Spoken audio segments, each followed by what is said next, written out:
নমস্কার, আপনারা দেখছেন এবিপি আনন্দ। আপনাদের সঙ্গে রয়েছে আমি দেবস্মিতা। শুরু করছি আনন্দ সকাল। বেপরোয়া বাংলাদেশ, ভারতের বিরুদ্ধে লাগাতার যুদ্ধ জিগির থেকে হিন্দুদের ওপর লাগাতার অত্যাচার, সম্প্রতি যুদ্ধের মহড়া দিয়ে হাস্যকর আস্ফালন। এসবের মধ্যেই এবার বিএসএফকে কাঁটাতার দিতেও বাধা দিল বর্ডার গার্ড বাংলাদেশ, জানিয়ে গতকাল মালদায় তুলকালাম বেঁধে যায়। ত্রিপুরায় আবার বিজিবির সামনেই বাংলাদেশি দুষ্কৃতীদের হামলার মুখে পড়তে হলো বিএসএফকে। ৭১-এর মুক্তিযুদ্ধের ইতিহাস ভুলে এ এক অদ্ভুত বাংলাদেশ এখন প্রকাশ্যে এসে ভারতের বিরুদ্ধে হুঙ্কার দিচ্ছে মুজিব খুনি মেজর ডালিম। বাংলাদেশ কি ক্রমশ আত্মহরণের দিকে এগোচ্ছে? প্রশ্ন হলো আরো যে সীমান্তে কাঁটাতার দিতে বাধা কেন? জঙ্গি অনুপ্রবেশকারী চোরাচালানকারীদের এপারে ঢুকিয়ে বাংলাকে অশান্ত করার চেষ্টা। এই নিয়ে আজকে আমাদের আনন্দ সকালের আলোচনা শুরু করব। আর আলোচনার জন্য যারা আজকে স্টুডিওতে রয়েছেন, প্রথমে পরিচয় পর্ব সারব। মণিশঙ্কর চট্টোপাধ্যায় রয়েছেন, সৈকত গিরি রয়েছেন আমাদের সঙ্গে, অন্যদিকে তন্ময় মুখোপাধ্যায় রয়েছেন, রবীন্দ্রনাথ ভট্টাচার্য রয়েছেন এবং আমাদের সঙ্গে রয়েছেন ব্রিগেডিয়ার দেবাশিস দাস। প্রত্যেককেই স্বাগত জানাচ্ছি।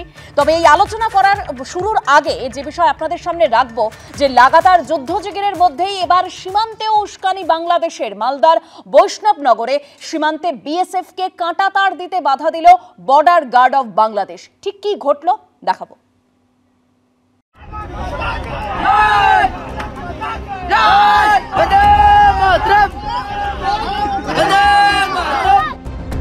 লাগাতার যুদ্ধজিগিরের মধ্যেই আরো বেপরোয়া বাংলাদেশ। প্রথমে যুদ্ধের মহড়া, তারপর ভারত বাংলাদেশ সীমান্তে উস্কানি। এবার মালদার বৈষ্ণবনগরে সীমান্তে বিএসএফকে কাঁটাতার দিতেও বাধা দেওয়ার অভিযোগ উঠল বর্ডার গার্ড বাংলাদেশ বা বিজিবির বিরুদ্ধে। ভাইরাল ভিডিওয়ে দেখা যাচ্ছে সীমান্তে দুদেশের স্থানীয়রা বাঁশ কাস্তে হাতে জমায়েত করেছে। দুপ্রান্ত থেকে উঠল স্লোগান।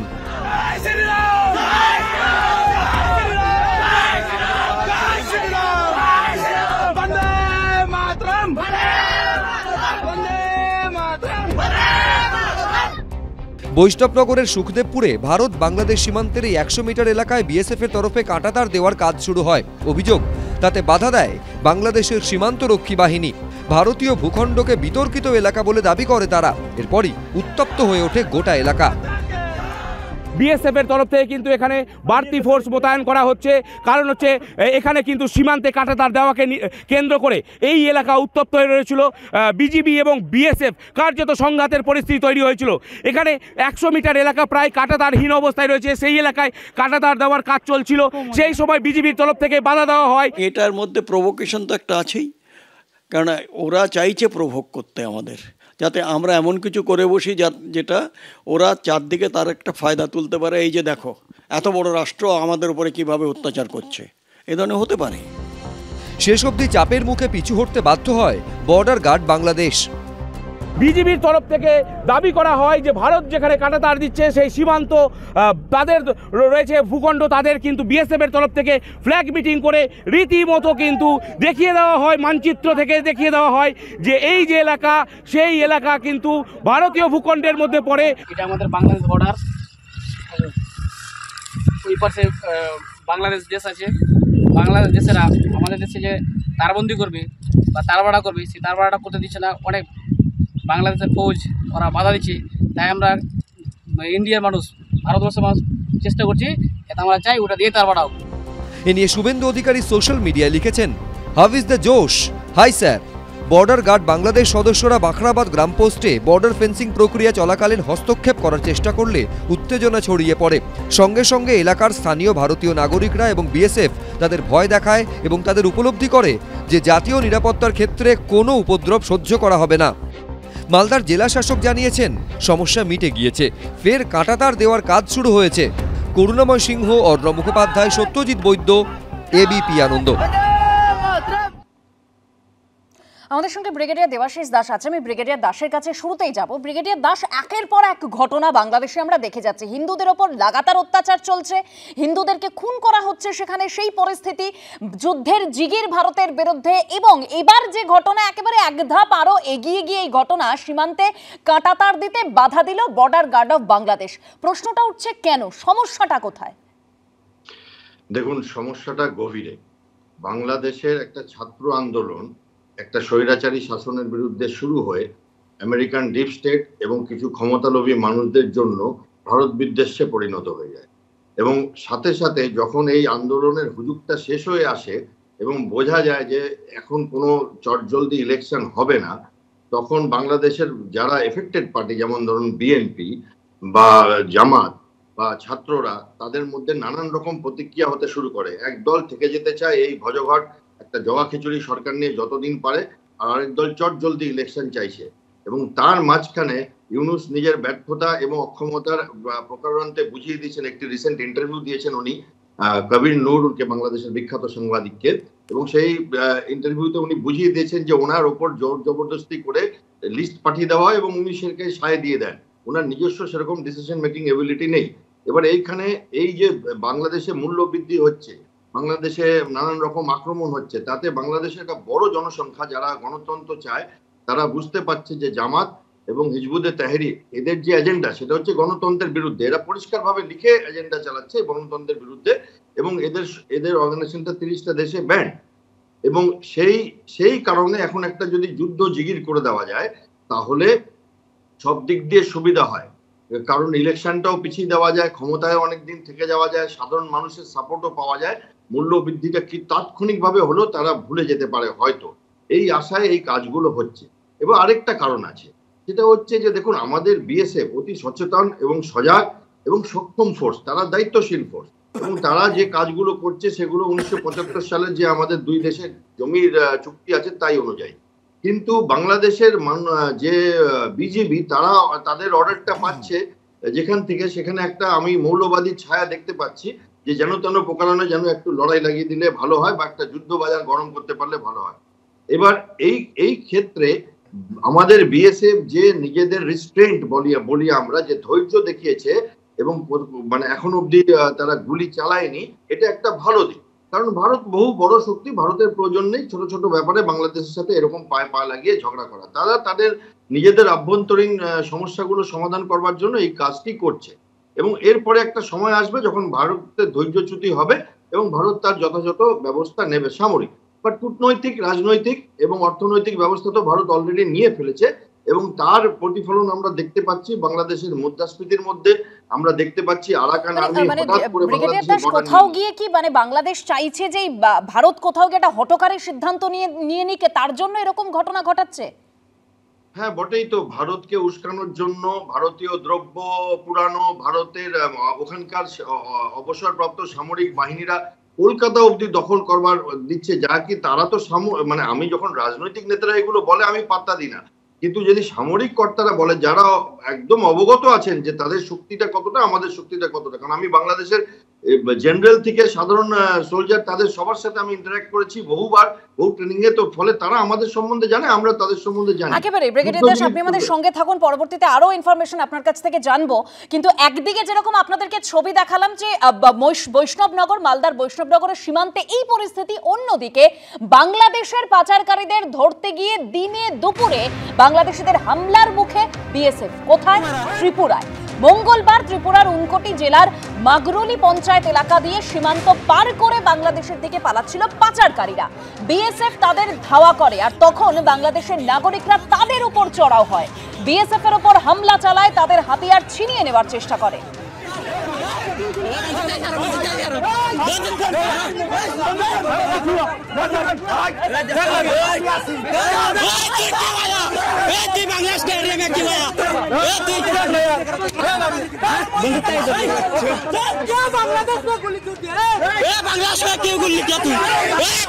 পরে আরো বিএসএফ জওয়ানরা সেখানে পৌঁছে এই পরিস্থিতি সামাল দেন। পাচারকারীদের আর কাউকে ধরা যায়নি, এবং যে ভাইরাল ভিডিও আপনারা দেখতে পাচ্ছেন সেখানে বিজেপির সামনেই এই ঘটনা ঘটে।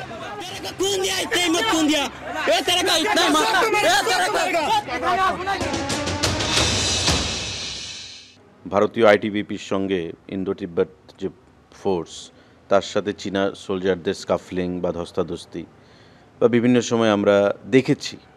কিন্তু এ ধরনের ন্যাক্কারজনক ঘটনা যেটা বাংলাদেশের সঙ্গে হবে সেটা আমরা কখনো আশা করতে পারিনি। ঢুকে সীমান্তবর্তী এলাকায় ঢুকে সেখানে বিএসএফ জওয়ানদের উপর আক্রমণ করে তাদের কাছ থেকে সার্ভিস রাইফেল ছিনিয়ে নেওয়ার চেষ্টা, যদি বিএসএফ জওয়ান এগিয়ে না আসতো তবে হয়তো অন্য ঘটনা ঘটত। এবং আমি ধন্যবাদ জানাবো বিএসএফ জওয়ানকে যে তারা অত্যন্ত ধৈর্যের পরিচয় দিয়েছে এবং সম্পূর্ণ ঘটনাটাকে তারা সামাল দিয়েছে সুন্দরভাবে। নতুবা একটা সারা দেশব্যাপী বা সারা বিশ্বব্যাপী একটা ন্যাক্কারজনক ইন্টারন্যাশনাল ইস্যু হয়ে যেত। কিন্তু পাশাপাশি আরেকটা জিনিস, যে বাংলাদেশি যে বর্ডার ফোর্স, তাদের সামনে থেকে এই যে ইনফিলট্রেটাররা ঢোকার চেষ্টা করছে বা অস্ত্র ছিনিয়ে নেওয়ার চেষ্টা করছে, সেটা তারা কি করে প্রশ্রয় দিয়েছে। তো স্বাভাবিকভাবেই আমাকে ধরে নিতে হবে যে বাংলাদেশের বর্তমান সরকার বা তাদের যে ফোর্স, তাদের ইন্ধনে বা তাদের ইন্টেলিজেন্স নিয়ে তারা সেই কাজটা করেছে।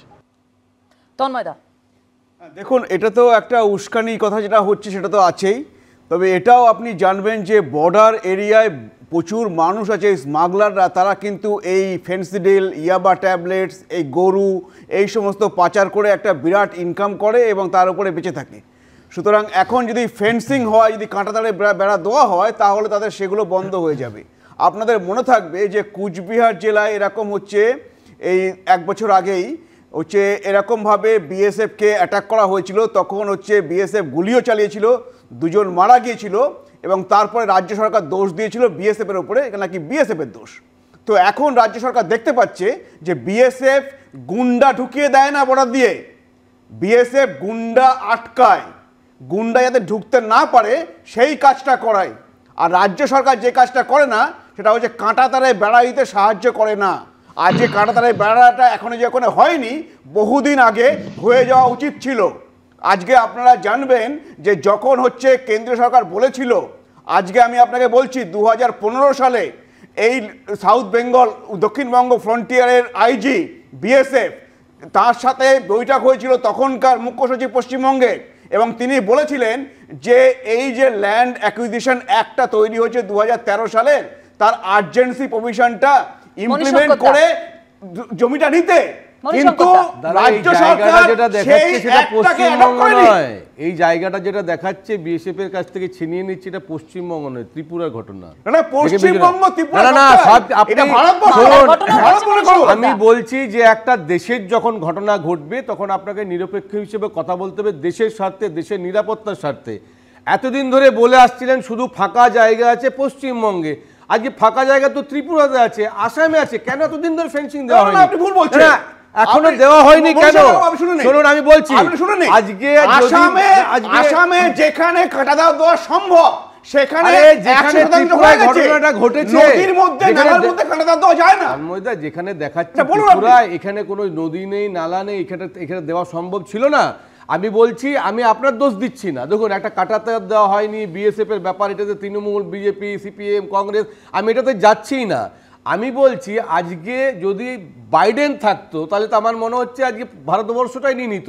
বাইডেন গেলেই, ট্রাম্প এলেই এটা হবে, সেন্ট মার্টিন দ্বীপটা একদম পুরোপুরি আমেরিকাকে দিয়ে দেবে, বাইডেনকে কথা দিয়ে উনি সরকার এইরকম একটা ক্ষমতায় এসছে। তাহলে মানে আমাদের ভাগ্যিস বাইডেন আসেনি বলে আমরা এখনো পর্যন্ত বেঁচে আছি। কিন্তু টিভিতে আপনারা এত সচেতন শুধুমাত্র টিভিতে। আমি একটা কথাই লাস্ট বলবো, দেখেই যাচ্ছি বিএসএফ এর উপর দোষ চাপানো হচ্ছে, অনুপ্রবেশকারীরা ঢুকে পড়ছে, মানে বিজেপি আর তৃণমূলের দিকে দোষ দিচ্ছে, কিন্তু প্রবলেমটা যেটা বা সমস্যাটা যেটা, তো সাধারণ মানুষ তারা কতটা সুরক্ষিত, মানে আমি আপনি কতটা সুরক্ষিত, এটা তো প্রশ্নের মুখে। দেখুন, এইরকম যে বর্ডার, এটা ইন্ডিয়া বাংলাদেশের মধ্যে আছে সেটাই কিন্তু শুধু নয়, আমেরিকা মেক্সিকোর মধ্যে 3145 কিলোমিটার এইরকম লাগোয়া বর্ডার আছে, এবং তারা ফেন্সিংয়ের ব্যবস্থা করেছে, কারণ সেখান দিয়ে মেক্সিকানরাই শুধু ঢোকে এরকম বললে ভুল হবে, তার মধ্যে দিয়ে নানা দেশের লোক ঢুকছে, জঙ্গি ঢুকছে ইত্যাদি তাদের ধারণা, এবং সেই নিয়ে তারা ফেন্সিং দিয়েছে। তাহলে আমাদের দেশের মাটিতে ফেন্সিং দেওয়া হবে, এটা তো কাম্য ব্যাপার। 18 থেকে 27 ফুটের একটা ফেন্সিং থাকলে পেরোনো যে মুশকিল সেটা সবাই জানে, কিন্তু এত বছর ধরে পড়ে থাকলো কেন? আজকে এই যে পড়ে থাকা, একবার কেন্দ্র বলছে রাজ্যকে, রাজ্য বলছে কেন্দ্রকে, এই তুইথুনি মুইথুনি কিন্তু কোনো জায়গা নেই। কিন্তু এখন যে জায়গায় এসে দাঁড়িয়েছে, আপনি বলছেন শুধু হঠকারিতা যাতে মানে হঠকারী সিদ্ধান্ত নেয় সেই জন্য প্ররোচনা, তা নয়। বাংলাদেশের উপদেষ্টা, সরকারি উপদেষ্টা, তিনি বলছেন গরু চর্চা ব্যতীত আর সবার জন্য বর্ডার বন্ধ হলো। তার মানে গরু চোরকে আমরা ঢুকতে দেব? অর্থাৎ স্মাগলিংয়ের কথা সরকারি লেভেলে একজন উপদেষ্টা বলছে, সরকার বলছে যে আমরা স্মাগলিং চালু করব। তাহলে সেখানে সেই দেশের মানুষ যে খেপে যাবে, এটা তো খুব স্বাভাবিক যে তাদের স্মাগলিং বন্ধ করবার একটা চেষ্টা হচ্ছে। এখানে আমার ধারণা এই যে আজকে গতকালের যে ঘটনা হয়েছে, এরপরে বিএসএফ এরকম 2-3 জন বিএসএফ গিয়ে কিন্তু কোনো লাভ হবে না, পিছনে বিরাট ফোর্স নিয়ে যেতে হবে যেখানেই যাক। এবং তাছাড়া পুলিশ ফোর্স বা সিভিল, যেরকম বাংলাদেশে সিভিল আসছে, ঠিক তেমনি আমাদের ভারতের যে সিভিল ফোর্স, একেবারে মানে রবীন্দ্রনাথ বাবু আপনি বলতে চাইছেন যে বিএসএফ কে আরো স্ট্রং হতে হবে, একেবারে ফোর্স নিয়ে যেতে হবে, যেরকম পরিস্থিতি ঘটনা ঘটছে। একদিকে আপনাদের সামনে মালদার বৈষ্ণবনগরের ঘটনা রাখলাম, ত্রিপুরার ঘটনা রাখলাম, আর আরো একটা যে চাঞ্চল্যকর বিষয় তা হলো পাসপোর্ট জালিয়াতি কাণ্ড। এবং সেই পাসপোর্ট জালিয়াতি কাণ্ডে কি চাঞ্চল্যকর তথ্য সামনে আসলো, দেখুন প্রতিবেদন। ঠিকানা আছে কিন্তু লোক নেই, আবার যে পিনকোড আছে তা সেই ঠিকানার নয়। পাসপোর্ট জালিয়াতি কাণ্ডের তদন্তে নেমে এমনই একের পর এক চাঞ্চল্যকর তথ্য উঠে আসছে পুলিশের হাতে। পাসপোর্টের আবেদনপত্র 37টি, যার একটি ছাড়া সবকটি ঠিকানাই উল্টোডাঙ্গা চত্বরের। তার চেয়েও আশ্চর্যের বিষয়, 37টির মধ্যে 36টিরই পিনকোড কলকাতা 7,94,000। অর্থাৎ জালিয়াতি, অবৈধ, বেআইনি কাজ স্পষ্ট। 37টি পাসপোর্টের ফাইল তৈরি হয়ে ভেরিফিকেশনের জন্য পুলিশের কাছে আসে। এই সবকটি পাসপোর্টের আবেদন হয়েছিল 2024-এর অগস্ট ও সেপ্টেম্বর মাসে। তা যাচাই করতে গিয়েই চোখ কপালে ওঠার মতো তথ্য আসে তদন্তকারীদের হাতে। সূত্রের খবর, এই ভেরিফিকেশন পর্যায়ে 37টি পাসপোর্টের আবেদনপত্র যাচাইয়ে নেমে পুলিশ জানতে পারে সব ঠিকানাই উল্টোডাঙ্গা চত্বরের। আরও অবাক করার মতো বিষয় হলো, সেই ঠিকানায় ওই নামে কেউ থাকেনি না। এই 37 জনের আবেদনপত্রে দেখানো হয়েছে 32 জন বটতলা থানা এলাকার বাসিন্দা, 1 জন কাশীপুর, মানিকতলার 2 জন, এমনকি যার বাড়ি উত্তর কলকাতা শ্যামপুকুর, তার থানা এলাকা আবার আনন্দপুর। তবে ঠিকানা আলাদা হলেও অবাক করা বিষয় হলো 36 জন আবেদনকারীরই পিনকোড কলকাতা 7,94,000। এই অদ্ভুতুরে ঠিকানায় পৌঁছে গিয়েছিল এবিপি আনন্দ, 18 নম্বর উল্টোডাঙ্গা রোড, যার আসল পিনকোড 7,04,000। যদিও পাসপোর্টের আবেদনপত্রে সেই পিনকোড লেখা 7,94,000। 4 বদলে 94। পাসপোর্ট জালিতে সমস্ত যে ঠিকানাগুলো দেওয়া হয়েছে, সেই সব ঠিকানার পিন নম্বর 7,94,000। আপনাদের এই যে ঠিকানাটা, এটা কত নম্বর, পুরো অ্যাড্রেসটা কি? এটা আছে 18 নম্বর উল্টাডাঙ্গা রোড, কলকাতা 4। এই নামে কেউ থাকে না? এই নামে কেউ থাকে না, এই দুটোই নামে কেউ থাকে না, কেউ থাকে না। আমি তো আমার জন্মকর্ম তো এখানেই, আমি চিনি। এর পরের গন্তব্য ছিল 16 নম্বর উল্টোডাঙ্গা রোড। এই ঠিকানায় 2 জন পাসপোর্টের আবেদন করেছিলেন, কিন্তু স্থানীয়রা এই নামে কাউকেই চেনেন না। আজ পর্যন্ত মানে আমার 65 ইয়ার্স ওল্ড, আমি জানি না যে এখানে কেউ থাকে, এই নামের কোনো লোক, এই টাইটেলেরই কোনো লোক নেই। 12 নম্বর উল্টোডাঙ্গা রোডেও পৌঁছই আমরা। এখানকার ঠিকানা দেখিয়ে 3 জন পাসপোর্টের আবেদন করেছিলেন। একজনের নামের পাশে লেখা ফোন নম্বরে ফোনও করেছিলাম আমরা। Please check the number you have dialled. আপনি যেই নম্বরটি ডায়াল করছেন সেটি বৈধ নয়। 14 নম্বর উল্টোডাঙ্গা রোডেও হদিশ মিলল না কারো। এটা ঠিকানা কত? 14 নম্বর উল্টোডাঙ্গা রোড। এখানে শ্রেয়া দাস, এই যে দেখতে পাচ্ছি এখানকার বাসিন্দা বলে দেখাচ্ছে, কেউ আছে? জানি না, আমরা কখনো দেখেননি, শোনেন।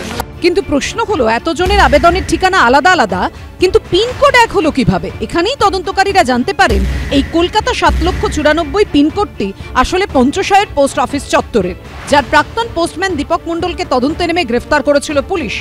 তদন্তকারীদের দাবি, নির্দিষ্ট বাড়ির ঠিকানায় নয়, জাল নথি দিয়ে তৈরি পাসপোর্ট আসত এই পঞ্চশায়ের পোস্ট অফিসে।